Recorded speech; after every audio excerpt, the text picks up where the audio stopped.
El 9 Channel presenta Fila 9 con el auspicio de... No te confíes. El estado de excepción terminó, pero la pandemia sigue. Alcaldía de Guayaquil.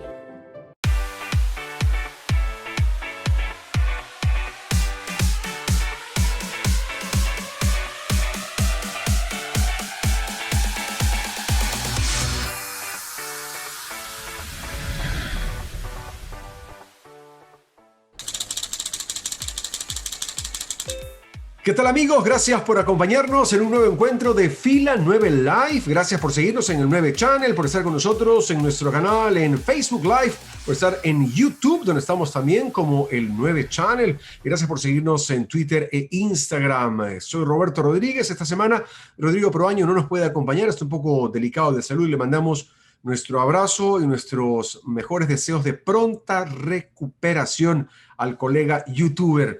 Hoy vamos a hablar de justamente aquello. Hemos pasado ya el famoso 11A, el 11 de abril, hemos terminado las elecciones, tenemos un virtual presidente ya de la República Ecuatoriana y estaremos haciendo el análisis justamente del proceso de la carrera de estos 45 días rumbo a la segunda vuelta y lo que tendrá que enfrentar una vez que llegue la posesión el próximo 24 de mayo hacia un nuevo gobierno. Lo hablaremos hoy con Arturo Moscoso. Él es abogado, politólogo, profesor universitario. Nuestro invitado hoy para este análisis aquí en Fila 9 Live. Los invitamos a que nos acompañen.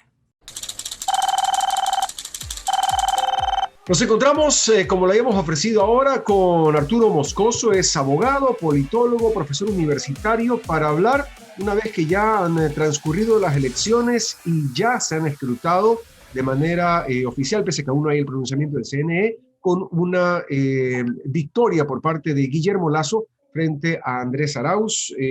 Arturo, gracias por atender una vez más nuestra invitación aquí en Fila 9. Primero empecemos por la parte... el análisis forense. ¿Qué pasó en este margen de error cuando teníamos los medios de comunicación liados con una encuestadora autorizada por el CNE que no daba resultados porque estaban dentro del margen de error? La otra encuestadora dio ampliamente los resultados que no distan mucho de la realidad actual. Gracias, Roberto, por la invitación. Un gusto estar nuevamente aquí. Siempre disfruto de charlar contigo. Bueno, el tema es interesantísimo, ¿no? Porque tenemos además un exit poll de CDatos que es muy acercado a lo que señala, al resultado final, ¿no? Al resultado ya definitivo. Muy cercano. Un exit poll muy certero. Mientras que tenemos otro exit poll que además es de una encuestadora muy cercana al correísmo de Santiago Pérez, y que se negó a dar sus datos, pero habiéndose negado a dar sus datos públicamente, estos datos fueron hechos públicos por Rafael Correa a través de Twitter, en donde hablaba de un margen de error de 1.5 y que la diferencia entre los dos candidatos era menor, ese margen de error, dando como un empate técnico. Entonces, ¿qué pasó ahí? Lo que yo entiendo y comprendí desde unos días antes en relación a cómo se estaban yendo las tendencias de votación, de cómo los indecisos ya se iban posicionando, ¿no es cierto? Es que el correísmo estaba preparando un framing de fraude. Esperaban que, si es que el tema era muy cercano entre los dos candidatos, alegar fraude, ¿no? Y ver ahí qué pasaba. En todo caso, no perder fácilmente, ¿no? O sea, en esta lógica de siempre dejar ese sentimiento de ilegitimidad en el candidato elegido. Pero no pudo pasar, la diferencia es de 5 puntos y eso ya pues no entra en ningún margen de error. Yo te pregunto una cosa, Arturo, ¿qué pasó al final de la campaña? Porque del análisis grueso para comprensión general, cuando tenías un distanciamiento tan importante que era sobre los 10 puntos en primera vuelta, sí, quienes trabajamos en el tema de comunicación, estamos un poco cercanos, sabemos que de ahí es un reset del marcador. O sea, es un segundo partido que no es que empieza con más 10, sino que empieza otra vez de cero porque hay que dividir esa bolsa que queda en el medio donde estaban los de los otros 16 candidatos, más los nulos, más los blancos, más los indecisos, etc. ¿Qué pasa en esta segunda vuelta? ¿Qué pasa en estos más o menos 45 días que se convirtieron casi como en 35-30, donde Guillermo Lasso logra este repunte tan fuerte que lo lleva a la victoria de la presidencia. Bueno, eso es súper interesante. Hay algunos aristas que analizar ahí. Primero, el tema de el triunfo previo de, no el triunfo, pero la votación importante que tuvo Javier Hervas y que tuvieron Javier Hervas y Yacu Pérez, ¿no? Una votación que ¿a qué responde? Responde a esos votantes jóvenes que están un poco alejados de esta dicotomía correísmo-anticorreísmo que ha sido característica en el país durante los últimos años, porque ya vivieron otra realidad, ¿sí? O no estaban muy conscientes de lo que sucedía en el país mientras ellos crecían. Y estos votantes jóvenes además están muy interesados, empapados y además empoderados con el discurso de los derechos de la naturaleza, de los derechos de las minorías, de los derechos de las mujeres, de la violencia de género, del feminismo, etcétera, etcétera. Entonces, los dos candidatos que quedaron finalmente para la segunda vuelta eran candidatos que no habían cuadrado con esa visión de estos votantes. Y por eso la votación de estos dos candidatos que quedaron en tercero y cuarto lugar, ¿no? Ahora, yendo a como lo llamo yo, este análisis forense, ¿no? De lo que ocurrió en estos últimos 45 días de campaña. Porque normalmente, y te digo ya fuera de micrófonos, siempre se hace la broma, ¿no? Cuando gana, el candidato es el bueno y cuando pierde, el consultor es el malo.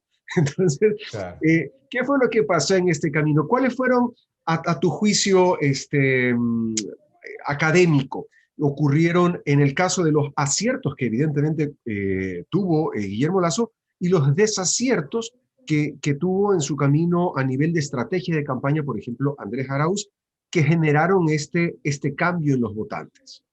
Exacto, a eso iba, ¿no es cierto? Lo que te decía, tienes este grupo de votantes interesado en estos temas, que aboga por estos temas, que está empoderado de estos temas, y Lasso y Arauz lo perciben en la segunda vuelta y tratan de darle un giro a su campaña. En el caso de Lasso, el giro funciona. No funciona un 100% porque de todas formas había gente que no le calzaba ese... El tema de los zapatos rojos, la chaqueta, exacto, sí. Un señor conservador que de pronto, pero bueno, a mucha gente le pareció es un cambio importante. Arauz trata de hacer lo mismo, además siendo más joven, siendo parte de esa generación, ¿no? Y no le funciona porque tiene atrás a Rafael Correa. Y Rafael Correa es un conservador radical, radical. Si nosotros nos acordamos en su gobierno cómo se oponía al tema de la despenalización del aborto, cómo se expresaba del feminismo, cómo se expresaba del matrimonio homosexual, un montón de temas. Él mismo declaró alguna vez que él era conservador en temas de valores sociales y progresista en temas de ideas económicas, Y ¿no? ideas económicas, la economía de mercado. Entonces Arauz tuvo el problema de que quiso desmarcarse de ese discurso, pero no podía desmarcarse demasiado porque la figura de Rafael Correa es la importante dentro del correísmo. Entonces, no podía alejarse demasiado de Rafael Correa porque hubiera empezado a perder ciertos apoyos y hubiera empezado a ser considerado una especie de segundo Lenin Moreno. Entonces tampoco podía, y además Correa tampoco se deja, ¿no? Correa es una persona totalmente explosiva que dice cualquier cosa en cualquier momento y pues es difícil de controlar, ¿no? Y siendo líder del partido, peor aún.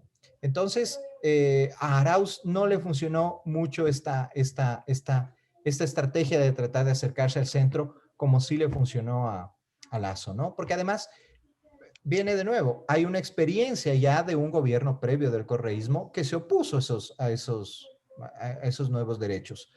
Y este señor de acá tiene el beneficio de la duda. No ha gobernado, está hablando de que va a estar abierto a estas nuevas intereses de los votantes. Entonces, ok, vamos por acá, ¿no? Entonces, creo que eso también es un factor interesante. Otro factor súper interesante, Roberto, es el tema del debate.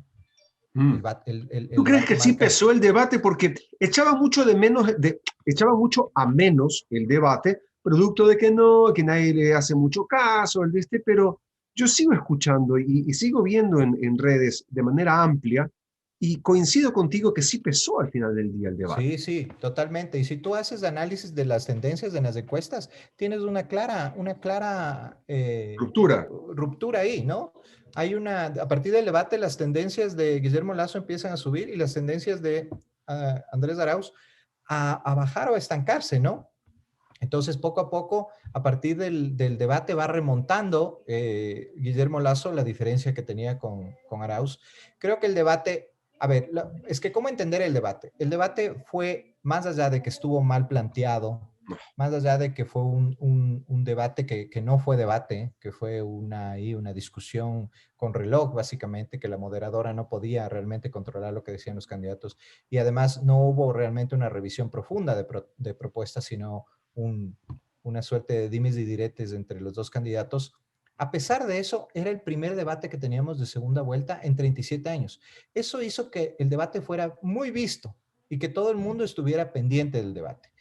Y cuando nosotros, luego del debate, hicimos un análisis de cómo había impactado el debate en la gente, encontramos que la gente había visto que Lasso, yo en lo personal te digo, yo no vi que Lasso fuera el claro ganador del debate.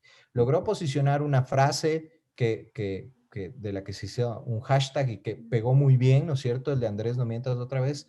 Pero a mí no me parecía tan claro. Pero cuando hablaba justamente con chicos jóvenes, ojo, ¿no? Chicas y chicos jóvenes, me decían que ellos habían visto que Lasso había explicado mejor sus cosas y que había sido superior a Arauz, que le había muchacheado, me decía, ¿no? Que le había dicho así como, niño, Lo que pasa es que, ojo con eso, los votantes, si bien es cierto y lo hemos comentado mucho, yo sigo manteniéndome en la tesis de que el voto no es endosable per se, de que tú le dices ni aunque seas afiliado al partido, todos tienen que votar por X, Y o Z y lo hacen así, ¿no? En el momento de la decisión, cada uno toma su propia decisión. Ahora, ese votante de Hervas, ese votante de Yacu, es el votante de las causas, es el votante que piensa en torno, no tal vez a un ideal económico, político, social, pero sí vota por una causa y por quien cree que le va a cumplir el llevar adelante su causa. Y yo creo que ahí fue donde se hizo valer una causa por Guillermo Lasso y Arauz no la supo tomar a tiempo. Exactamente, exactamente. Justamente va por ahí, ¿no es cierto?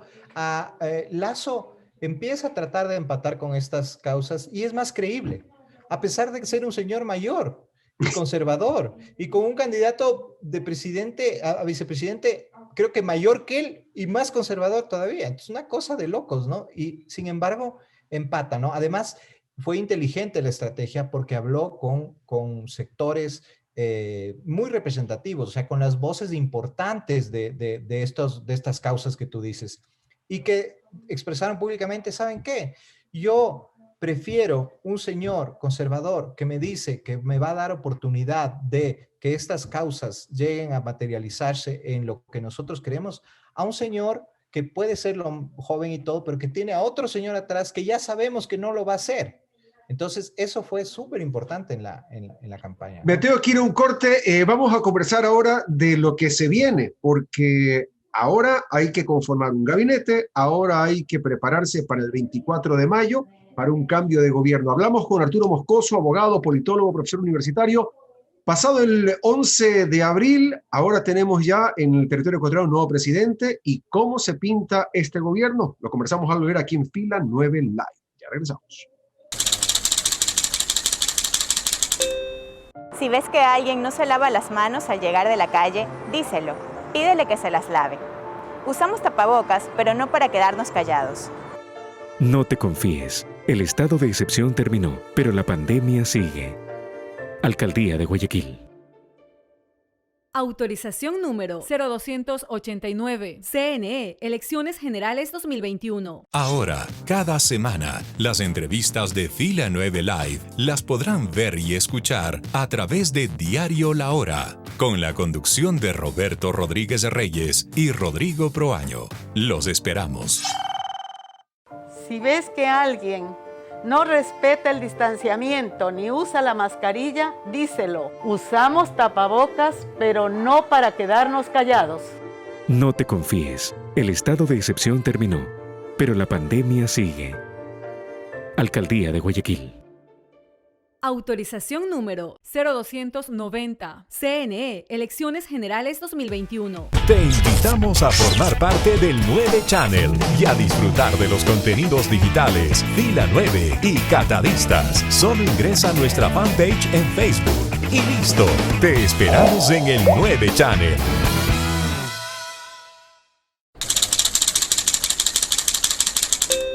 Estamos de vuelta con más aquí en el 9 Channel a través de Fila 9 Live, conversando con Arturo Moscoso, abogado, politólogo, profesor universitario, y con quien hemos venido haciendo el análisis ya de la parte forense, lo que pasó en campaña. Esto ha llevado al resultado de que hoy los ecuatorianos han decidido por mayoría que Guillermo Lasso es el nuevo presidente. Esto se da en un momento económico crítico, de salud crítico, donde hay que asumir la responsabilidad de la presidencia de la República. ¿Qué tan fácil o difícil va a ser para Guillermo Lasso, quien además lleva a su lado al Partido Social Cristiano, para cogobernar en los próximos 4 años? Bueno, el escenario es complicadísimo porque tenemos una asamblea muy fragmentada en donde hay muchas agrupaciones políticas, no hay ninguna que tenga una mayoría absoluta.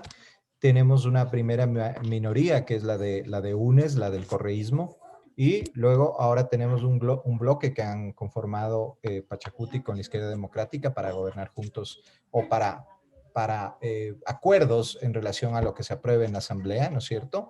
Y luego tenemos pues el bloque de Creo con el Partido Social Cristiano. En esa medida, el presidente que se posesiona, Guillermo Lasso, que se posesiona el 24 de mayo, la tiene muy difícil para llegar a aprobar leyes si es que no llega a acuerdos previos con la mayoría de legisladores y bloques presentes en el legislativo, porque a él solo no le alcanza.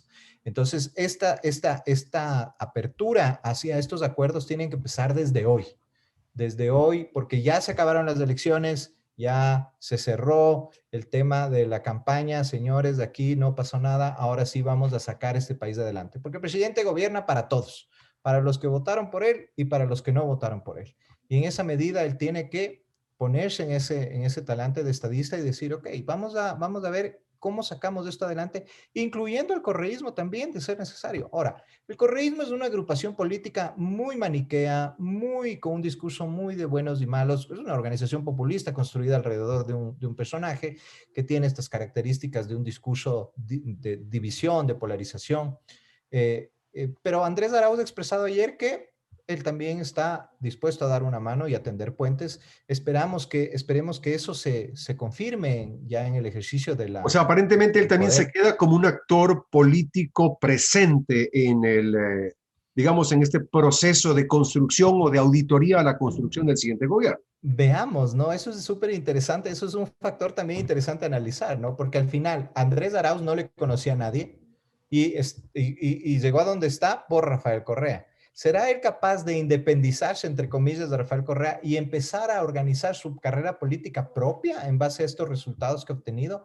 Esos resultados son un espaldarazo para él, para que sea el nuevo líder. Rafael Correa dará paso a nuevos liderazgos en esta organización política. Acordemos que hablemos del correísmo, o sea, del apellido del líder político como una especie de ideología, ¿no es cierto? Entonces es una cosa súper fuerte. Entonces, que un nuevo venga y diga, bueno, ya el correísmo ya no va a ser el correísmo, vamos a hacer esta opción política progresista y como le ha querido llamar Arauz, diferente, y vamos a gobernar desde ese plano. ¿Quién va a dar las órdenes en la asamblea? ¿Correa o Arauz? Yo creería que Correa, porque al final él es el líder y él no se va a dejar quitar esa porción de poder que tiene, ¿no? Entonces, pero eso te digo, a nivel de asamblea va a generar una digamos, disputa prácticamente permanente con el gobierno central, porque son opuestos por naturaleza. Claro, por supuesto. Eso es lo que te decía al principio, ¿no? ¿Será capaz del correísmo de pensar más allá de esta visión maniquea del mundo y decir, bueno, saquemos este país de adelante, al menos al menos estos acuerdos mínimos, ¿no? Al menos estos temas mínimos en empleo, en trabajo, perdón, en empleo, en economía, en salud, en sanidad, el tema de la vacunación, que es ahorita el primordial y en base al cual se pueden reactivar los otros, ¿no? Ya estando vacunados podemos salir a trabajar, podemos reactivar la economía del país. ¿Será capaz el correísmo de entender esto o no? ¿Será capaz Pachacutic de pactar con el banquero para estos acuerdos mínimos? A Herbas lo veo más fácil como que pueda pactar, pero Pachacutic también tiene Y lo interesante, Roberto, es que ahora vienen las elecciones de presidente de la Asamblea. De la Asamblea. Hay candidatos indígenas de Pachacutic que pueden ir. A mí, en lo personal, me parece de justicia y absolutamente válido y viable que un indígena sea presidente de la Asamblea. Creo que ya es hora, creo que hablaría muy bien del país y hablaría muy bien de nuestra clase política que un indígena sea presidente de la Asamblea. Y que dentro de los acuerdos para nombrarse presidente de la Asamblea hay acuerdos de gobernabilidad. Es decir, ok, vamos a votar por este señor como presidente de la Asamblea, pero esto implica también otras cosas. Vamos a afrontar el tema de la salud así, vamos a afrontar el tema de la vacunación asado, el tema económico asado. Por favor, démonos la mano y saquemos este país adelante, porque si nos sujetamos a la lógica que estuvo presente en la campaña de correísmo, anticorreísmo, y a la lógica de cada uno por su lado, como ha sido siempre en este país, entonces, no, este país ya no va a tener remedio, sea quien sea el presidente.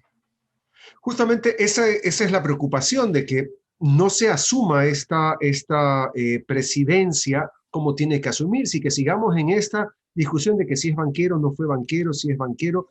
Hoy es el presidente de la República, democráticamente electo, aún no se han proclamado los datos de manera oficial, pero esto es cuestión de proclamación por parte del CNE, es un tema ya ahora de mero trámite, porque nadie está discutiendo siquiera las cifras, o habla de un fraude, lo que se viene con la Asamblea y en favor de gobernar un país que tiene que atender a vista de todos como prioridad 1A el tema sanitario. Tenemos que entrar con un programa de verdad agresivo y eficiente de vacunación, que no dependa de listas extrañas ahí formuladas entre gallos y medianoche, donde vacunan a unos sí, a otros no, tienen a unos pobres adultos mayores haciendo filas por horas, donde haya un gobierno que se preocupe y donde también una ciudadanía se involucre de manera general, no los que están a favor o en contra, a favor de un país en procura de llevarlo adelante. Exactamente, Roberto. Esa es la idea, ¿no? Que los ciudadanos también nos involucremos en llevar, encauzar estas demandas hacia un gobierno efectivo, hacia un gobierno que pueda brindar lo que está demandando la ciudadanía, no ponernos en este plan. Lo que pasa es que, claro, hemos vivido 14 años de polarización, 14 años de intolerancia, 14 años de maniqueísmo y es difícil salir de eso. Somos uno de los países con la menor confianza entre nosotros, los menores índices de confianza interpersonal a nivel mundial, imagínate. O sea, no confiamos aquí, nadie confía en nadie en el Ecuador.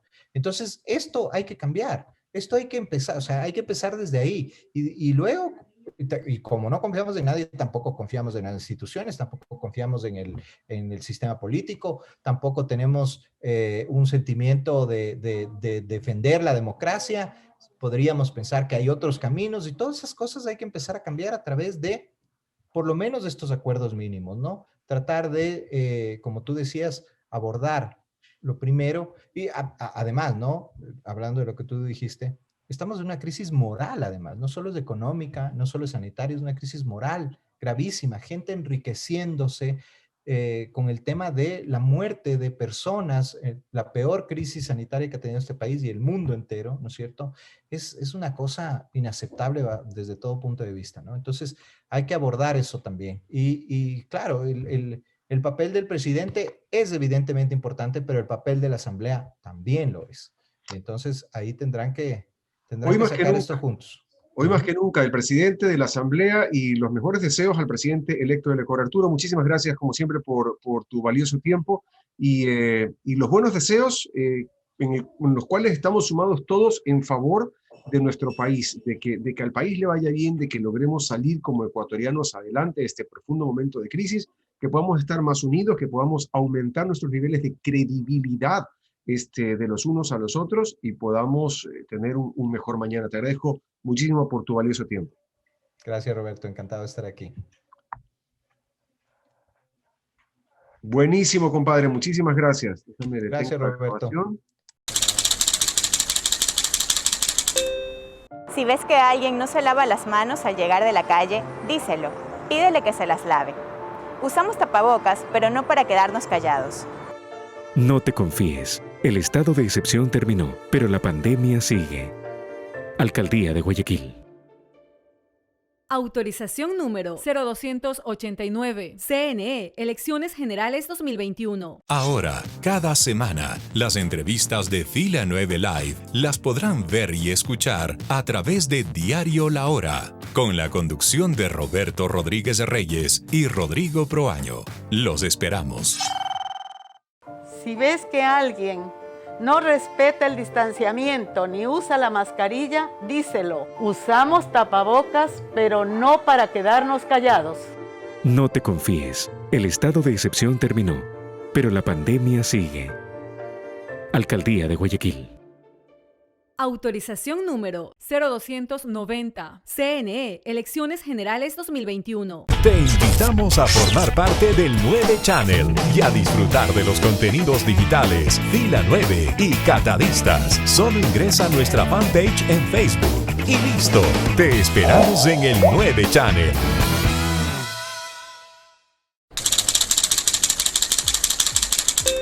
Concluimos así este encuentro. Muchísimas gracias a Arturo Moscoso, abogado, politólogo, profesor universitario, con quien hemos hecho un compendio de lo ocurrido en campaña, en el análisis forense, como lo llamo yo, de lo que ocurrió en la campaña, porque es importante también para la evaluación, para el tema del análisis, saber qué fue lo que ocurrió, cuáles fueron los aciertos, los desaciertos en favor de la construcción de la campaña para poder ganar esta elección de la manera en la cual ha ocurrido en el territorio ecuatoriano y los retos que se vienen, lo que tendrá que enfrentar el próximo presidente de la República, la próxima nueva asamblea también de nuestro país. Y esto lo hemos analizado hoy junto a Arturo. Muchísimas gracias, como siempre, a una persona tan capacitada que se encuentra con nosotros para este análisis profundo en este encuentro de Fila 9 Live. Gracias a quienes nos han seguido a través de Extrema FM en el centro del país. A Panchito Carrión y a todo el equipo de Extrema le mandamos nuestro abrazo grande. A Rodrigo Proaño, nuestros mejores deseos de una pronta recuperación. Nuestro abrazo para todos y cada uno de ustedes, a quienes nos siguen en el ciberespacio y están con nosotros en Twitter, en Instagram, en Facebook Live y quienes están también en nuestro canal de YouTube. Que la pasen muy bien. De mi parte será hasta la próxima. Este día jueves, a propósito, antes de irme, nos estaremos encontrando en el maravilloso espacio de Catadistas, otros programas de El 9 Channel, para que lo disfrutemos. Sí, señor, se viene algo espectacular con Gaby Pozo este día jueves. Así que allá nos estaremos encontrando. Que la pasen bien. De mi parte será hasta entonces.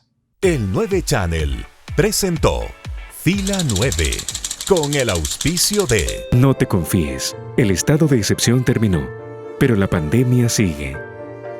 Alcaldía de Guayaquil.